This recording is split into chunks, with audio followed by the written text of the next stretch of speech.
Nanku ndiyangena nanku umuntu enkqonkqoza nanku umuntu efika nanku umuntu uthi sendingaphakathi xa sitshoyo kaloku siyakwamkela kweli khaya lenkcubeko yesintu apha kwaVusilanga. Sithi kaloku namhlanje is Wednesday the 28th of October 2020.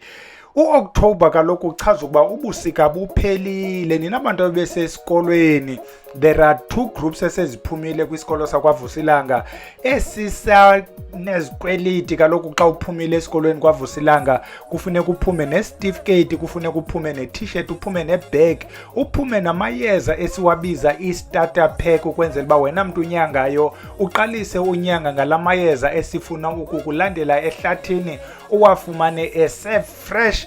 Abantu besesikolweni ke kwezi groups zigqithileyo will remember ukuba sithe we will wait kugqithe ubusika, ziqalile ke imvula, we keep going jonga la magqabi awakabonakali kakuhle, kodwa ke sinethemba loba izawuthi iqala leveki zayo noko izabe ikhona into ebonakalayo. Ikhona izinto engasikuzifumane senamagqabi, into enjengomzongwana, ingasikumzongwana ufumana ingcambu negqabi, into enjengosidikile ufumana ingcambu negqabi, into enjengocubudwana ungafumani nje igqabi lo mayeza njalo ombola, because kaloku wena mntu ophuma esikolweni esenzela ubukwazi uwabona la mayeza mhlawumbi akhona phanga kokwenu but ubungawahoyanga. So sizawumane siyokroba ke ehlathini igroup yokuqala negroup yesibini. Siyathembisa ukubana noko by mid or towards end of November iipasile zenu zizawube zithunyelwe. Igroup ke le iqalayo noko yona mhlawumbi ayizulinda xesha lide because ijoyine sekuqala ihlobo, nawuthi nigqiba zizawube izinto zenu xa niphuma eklasini zibe zinilandela. That was an announcement ke ekhawulezileyo. The second announcement, wena mntu unomdla kwizinto zamabhele, around the 1920-21 yabona ngoku befama ndiqale ndajonga the actual date, but phayana kuNovember abantwana bamabhele bakhumbula izihlwele zabo ezathi zabulawa ngela xesha kwakusiliwa kwiimpi zikaShaka. Apha amabhele abulawa, amanye were killed around KZN, abanye babulawa as they left KZN towards Lesotho, Eastern Cape, KwaNdebele, Swaziland, njalo njalo, Zimbabwe. Now lo mabhele were killed, many of them were buried in unmarked graves. Some were not even buried, they were left there because kwakubalekwa, kwakusiliwa. Sinalo miphefumulo yamabhele ehla inyuka apha esithubeni. Ibhelekazi elithile ke libonayo lafikelwa zizihlwele zasemabheleni lachazelwa makwenziwe ntoni njani. Siya apho ke singabantwana bamabhele, all languages. Wena osuke eBotswana because you were displaced, naphela niseBotswana, abanye were displaced baphela bekoma Eastern Cape, Lesotho, Zimbabwe, Zambia, displaced kuzo zonke ezindawo during the wars. Sithi masibuyeleni siyohlamba amagazi ezihlwele zethu kwenzela uba singaba bantwana bamabhele singabi naso esisithoko silandela abantu abamnyama in general. Gqitha ke bhele ungene kwisihloko sanamhlanje. Njengoba sisazi uba namhlanje ngolosithathu apho sincokola khona ngezinto zokunyanga, namhlanje siphethe iyeza elikhulu, siphethe iyeza elibomvu, siphethe umthi ohloniphekileyo. By umthi we mean a tree. Nantsi ke into esifuna uyicacisa kuwe wena mntu uyilandelayo imithi. Imithi in this country, they have what they call SA tree number. Umthi unenumber, the indigenous tree. Le mithi sithetha ngayo ngu SA tree number 300, SA tree number 301. Ngumthi mnye ke yeka ke ba bewohlule bona. Lo mthi sithetha ngawo sithi ngumkhuhlu. Ngumkhuhlu. The botanical names, njengoba lento ino 300 no 301, the botanical name yokuqala kuthiwa yi-Tricalia dregiana, ngunumber 300 ke lowo. The second one ngu-Tricalia emetica, ngu-301. Yi-Tricalia yonke ke lena. The reason why le mithi bethe bayohlula ku-300 no 301, the other one, the English name ngu-forest mahogany or forest natal mahogany. Cape mahogany thunder tree. The other one uzofumana siba kukhutshwe uforest kuthiwa yi-Natal mahogany. Is the same kuthi singabantu bamnyama Umkhuhlu, both in isiXhosa isiZulu. NgesiZulu baphinde bawubize ngelinye igama elimnandi umathunzini, nalapha ke esixhoseni bakhona abawubiza umathunzini. Sithetha ngawo ke lo mthi nawamaswati awubiza umkhuhlu, in Xitsongo inkulu, in Tshivenda mutuhu. Yabona ke xa sewusebenzisa ilanguage ongayazi uvela unganoba uthuki mntuna, kodwa yindlela efundeka ngayo xa ufunde isiXhosa. Lo mthi ke umkhuhlu njengoba iyi-Natal mahogany ininzi around i-KZN, ibe khona around Eastern Cape, even though is not as plentiful as around i-KZN. We are told ukuthi around i-Durban lo mthi uyafumaneka in their parks, uyafumaneka in residential areas. If uza apha e-East London, wena mntu lapha eMountain areas ezinjengo-Cambridge, uzawufika ukhona lo mthi apha phakathi kwezitrato, uzawubona apha esigingqini apha ngakwathanda abantu bayawuxobula ke mntana omhle, bawuxobule uphambi komzi womntu abawaziyo lo mthi, which is theft. Thina sikholelwa ukubana iyeza xa ulibile alizukusebenzela. Uliba njani iyeza uba uyajonga apha e-East London umkhanya kude nangu along the East London airport bawuxobule nalapha emva kwe-post office?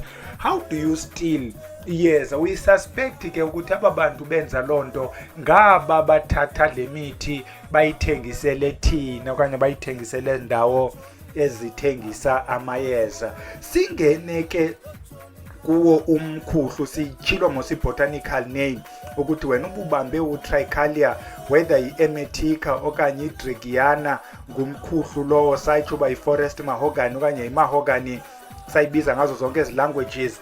We starting ke namhlanje to talk about SA tree number, because bakhona bafowunayo athi tata uBhele ndicela undixelele uba lo mthi ubuthetha ngawo ungu-SA tree number bani, because I'm able to search le mithi kule kona ndikuyo, ikhona esinayo, I know the numbers, ndingalazi igama layo le botany, ndingawazi kwawona, I only have the number, ngunumber 300 ke lo sithetha ngawo. Wenziwani lo mthi? Abantu bayayazi ke imahogany. We've got imahogany furniture, inhle mahogany yam, ndinetafile emahogany, omnye ndinecango lemahogany, hayi mna nesitulo semahogany. Ufumana uba kuyaliwa, wena unamohaga, hayi wena unemiranda, hayi wena unalichip nepine.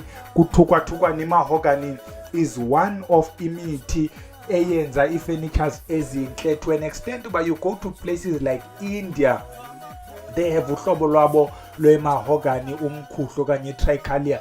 They have forests njengoba thina sine pine trees nje apha, sine dywabasi apha, bona bazawuba nemahogany forest benze itimba. Kwenziwa nebhoti ke, itsho ngebhoti entle, ibhoti emahogany. Sigqithe ke emthini lo ngokwe-furniture, singene kuwo umthi, sithi the seeds zayo lento zi-oily. Ukuba ufike isizini ye-seeds, sithi ke wena mntu around imonti mhlawumbi xa uyojikela phanga kwathanda abantu apha kanye ekoneni kwathanda abantu ngasezirobhotsini, uzawuthi xa ufike isizini uzawufika ziwile ezi seeds, uziqokelele. Ungawisi umthi, uziqokelele ezi seeds, uhambe ke you crush them, just like xa kusenza umhlakuva oil. Xa usenza umhlakuva oil, you get the seeds, you crush them into a paste, uzibilise, and then oil will always rise. Uyikhe ke ngecephe, that tedious process, unless ke wena unento epressayo of oil yokuphuma ezantsi. Bathatha ke ezi seeds, lo oil yazo benza into eziliqedlana, abanye bastrengthenisha i-furniture yabo, kanti abanye bafaka ezisepheni, abanye bafaka kwezo lotions, kuba kaloku le nto yenza into ezisa ubuhle nesidima, to an extent ukubana njengoba sithetha ngazo ezisepha nezi ointments, ikhona isepha eyenziwe ngawo umkhuhlu. If you can Google ikhuhlu soap, I don't know baba ibizo lo hlobo na, but ingathi gqibile kudala noyibona, you'll find ukuthi iyafumaneka yenziwe ngala oil. Abanye basebenzisa le oil for inwele zabo zibenhle. Ngabantu abathatha i-seeds ke abo, nathi singomayezeni siyazithatha eza seeds sizibilise xa sikwenzela nathi lonto yothambisa yokuba uthandeke. Pha kule group ethi umuthi ubuzwa kwaBhaca ikhona into bendiyifakile phayana yeziwasho. You can take le oil uyidibanise nala cream besithetha ngayo ibe into yakho yokuba ube mhle ke mntana omhle uthandeke. Sigqithe ngokophando medically bathi wenzani lo mthi. They will tell you ukuthi the bark iyasebenza ekutreateni i-stomach complaints. Yabiliswa ke mntana omhle usele lo bark. Xa sithetha ngomedical you must realize ukuthi bona bayisebenzisa lento into eyokunyanga medically. Abenzi lento kuthiwa kuthaga. They will be concerned zi-grams, temperatures, obilisa, the quantity amanzi and so on. Bazawuyenza ke lento batreat stomach aches, batreat i-back ache. Is important ukuba uyazi into etreata i-back ache because i-back ache bakhona abantu who live with i-chronic backache. Nanko ke umkhuhlwa bayawuncoma abantu abafundileyo bathi uyayenza into yawo. Uphinde lo mkhuhlwa ube yile nto kuthiwa i-blood purifier ngokophando. When we spoke about e-tonic back then ukufika kwe-COVID sisithi abantu bakuthi while we are attacked zezi microorganisms, it will help you into kubana umzimba uncedise ngokubana the organs that detox. Zikhona mosezo organs, your skin, your lung, your liver, your kidney, your intestines, zingasebenzi over time. You detox so that particularly liver ne kidney zingabi overloaded. Ewe neskin ungaphela uba neskin esingacacanga apha. Detox ke mntana omhle. Nanku umkhuhlwa. If uyayilandela le channel uzawuvana ngamanye amayeza esawancoma kakhulu as i-detox. Baphinde bayisebenzise ke as i-enema for i-kidney ne-back ache okanye bathi kidney related backache. Esi-enema siyacima ke mntana omhle. Thathe wena udibanise zawuthi xa sesifika phaa kumayeza kamayezeni uzawuphinde ivele lento ka-kidney mhlawumbi masoyicacisa khona phayana ezantsi. Iphinde lento kuthiwa is a stomach cleanser and i-blood cleanser. Besithethile mos ngokupurifier ezi organs that assist kwi-excretion. Sithi yangena ke lento baphinde bayitsho phaya nabo ba-specific. Kuthiwa ke if you go to Nigeria bathatha lamagqabi batreate i-syphilis. Yayibona ke ngumcimbi onzima ke ungayenza ke nawe lonto, kodwa siye sithi qala kumtholampilo nokho i-syphilis ezi zitreateka within no time if uyele kumtholampilo, unless ke wena uhlala emva kwentaba uzifumanele amagqabi akhe. Umkhuhlwa kanye kuthiwa ngumkhuhlu, abaninzi bathi umkhuhlwa, ingakumbi kwecala lethu umkhuhlu imahokanye. Thatha wena lamagqabi ufake ugximfize. Andiyazi wayenza njani for i-syphilis noba uyagximfiza usele. Abanye ke baphinde bayisebenzise ngokotsho kwezophando kwi-problems zophuthelwa usele lento uzothi ukwazi ulala. Ikhona nenye imixture eninzi esikhe sancokola ngayo apha for umuntu othi ndine-problems ze-depression ezinditsho ndingalali. Ninzi ke into yokudala siyincokola kweli khaya siye singanoba sasiyincokole kweyiphi kwezinto zininzi kangaka ziyelele nayo. Sigqithe ke ngoku size kule nkunzi kamayezeni. Enkunzi kamayezeni yona ufika ihleli pha nembokodo yayo ikhanda okanye inaloo ndawo ikhanda kuyo nqe ubusuku bonke kanti yenza amayeza. Le nkunzi kamayezeni yenzani le ndoda okanye lo mama ungumayezeni yena ngomkhuhlu? Number one, and mhlawumbi the most important, even though ke bekhona most important ngokwabanye abantu, the most important, umkhuhlu lona uyakhuhla mntana omhle. Ukhucula ezo zinto zihamba nawe zimdaka, uyakukhuhla.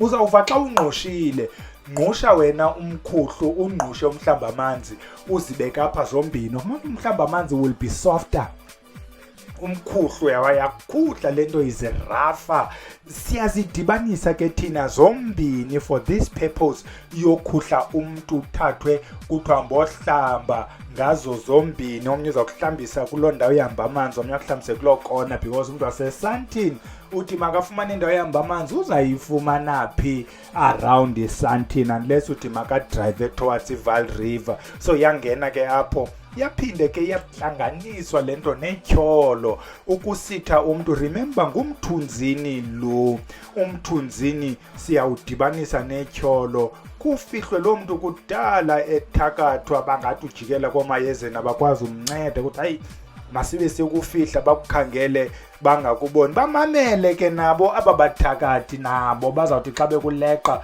bakufake lo mthunzini ukwenzela uba bakufake emthunzini, uhlale emthunzini ugodo lapho ube mse kulo mthunzi uzawukuthi uqine nezandla. Uyaphinda ke njengoba sesitshilo iyangena kwimbiza eziselwayo. Why siyifaka kwimbiza zonke? I will make uzonke bold, zonke, because kaloku ngu-blood purifier. Anything ofuna umntu ayisele, whether wenza ibekelo, wenza isisu esibuhlungu, wenza loo nto uyenzayo, it helps ukuthi ibe khona into that purifies the blood. You remember mosisithe in our books there are few of ezi zinto ezipurifiayo. Sathi idolo lenkonyane is one of the best, sathi aloe vera is one of the best. Siyayifaka ke ibe i-blood purifier. Iyaphinda ingene kwimbiza zootata, utata te hey ubhele ukhawuleza dine ubhele isinqa sitsho ndithi ayoxinqa isinqa sibe buhlungu. Iyafakwa ke kwezo mbiza zezinqa, kwezo mbiza sikrokela ikidney, singayishiyi iyellow dog zikhaphane. Omnye uyayifaka kwimbiza zomama for the same reason yezinqa. Abanye kaloku abantu bahamba i-distances ezinde behleli. Now uyayi-understanda ke laa nto uhlele endaweni enye. We don't know the pressure in the kidneys and what happens beyond loo nto. Abanye imisebenzi yabo umntu uyagoba ixesha elide xa iphakamisa isinqa, xa ifika ekhaya isinqa uyaphela umendo ke ngoku ngenxa yesinqa. Nanku ke umkhuhlwa. Omnye ke kuzo ezingxaki zezintso, mhlawumbi yena wenzela nje izintso. Sithi ke xa wena ukhona phaa kwiVusilanga Academy of Traditional Medicine, we never make a claim yokuthi eli yeza lenza izintso, because we've got a history yabantu abayenza ezo claims, and then the pharmaceutical companies were in their bags. Kuthiwani the pharmaceutical companies babafaka phansi koxinezelelo. So we don't want to make ezo claims. Yayixhaphakile ke lento ukufika kwe-ARVs, athi umntu nantsi into yam iyayinyanga intsholongwane. Baninzi abayotyityimbisela umnwe kwiinkundla zamatyala. So xa sisithi le nto iyazinceda ii-kidneys, sithi qale ekliniki. Thina sithanda lo uthi hayi ndiyile ekliniki oko bendingakho mehluko, nabo boyisakele kube ngona ke, because you see kuzawuthiwa xa uhlanganiselwe ngumntu ongakwazi uhlanganisa ayenze lento rongo, kathoda ngo-herbal intoxication is now on TV, is now on radio. Kuthiwa lo mntu hambe kubantu bamayeza, look at what happened.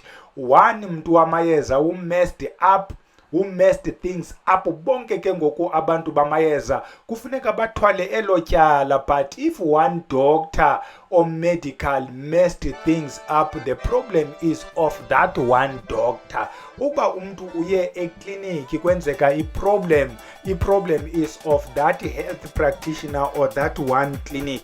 So sikhusela ke esi sidima sabantu bamayeza esiphantsi koxinezelelo. That's why we don't make claims, because remember nalamayeza ethu ezi ndawo ezitesta, you go to my medical research council, it take forever if they have to put lendo yakho kwi-trials, okanye you won't even have the funding yokuqala ezi human trials, forget the in vivo trials. Unzima ke apha kuthi singomayezeni siyagqitha ke engekakhalazi into yaphi ubhele. Sithi eliyeza liyaphinde lisetyenziswe ekucheleni. Wena mntu onento ethi masichela apha ekhaya, omnye uthi zawufikelwa ngabantu, apha phakathi kwekhaya ndifuna ukuchela, nantsi ndijikeleza indlu ndifuna ukuchela. Omnye hey masingangeni kwimfihlo esiziva ebantwini athi nakuphela ethetha lento bendimxelele yona. Basebenzisa wona lo mkhuhlwa, bayawusebenzisa abantu umkhuhlu lona, i-Cape Mahogany, kuthiwa i-Cape Mahogany, Natal Mahogany. Sitshilo ke kwimbiza zomama iyafakwa lento ingumkhuhlu ukwenzela ukubana umuntu ongumama ukuba ufuna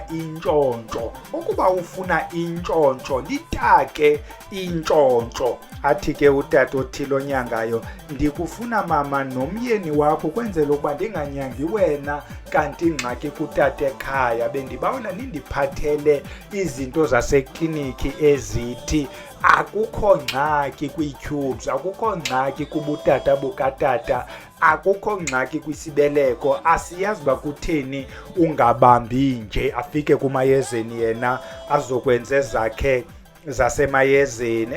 Enye indoda yathi mama khawujike lapha sijonge uba ithini le nto, mna ndiyayenza le nto. Wakala umama wobuza kwami yenziwa nale nto utata uBhele afuna ibe nguye, ithini le nto katata uBhele. So siphinda ke nje basithethile kwizinto zesinqa, ikakhulu umkhuhlu lo bayasebenzisa kumayeza ocima. Omnye ucimela isinqa, omnye ucimela izintso, omnye uyacima nje under general. Xa ucima ke mntana omhle utrite umkhuhlu ngale ndlela otrita ngayo umthuma namanye khona igama elibizwayo vele ubona uba liyathuka eli gama, kuthiwa yilenja. Yiloo nto intontoni lenja. Kufuneka xa wasebenzisa ke la mayeza ukwazi ukukala mntana omhle, ukwenzela ukuba ungacimi ude ucime negama lakho apha emhlabeni. Ukwazi xa uchathe ngokomlinganiselo. Alright, is important ke wena mntu wenza ezi zinto, if you don't know, don't mind ukuyokhupha imali yakho kwenu ubhatale umntu okwaziyo ukuyenza lento so that akwenzele ungacimi. We know of umntu ugqityelwe ngene etoilet uyobile, xa yolandwa selandwa ngezitretcher ucime waphantsi ubhubha.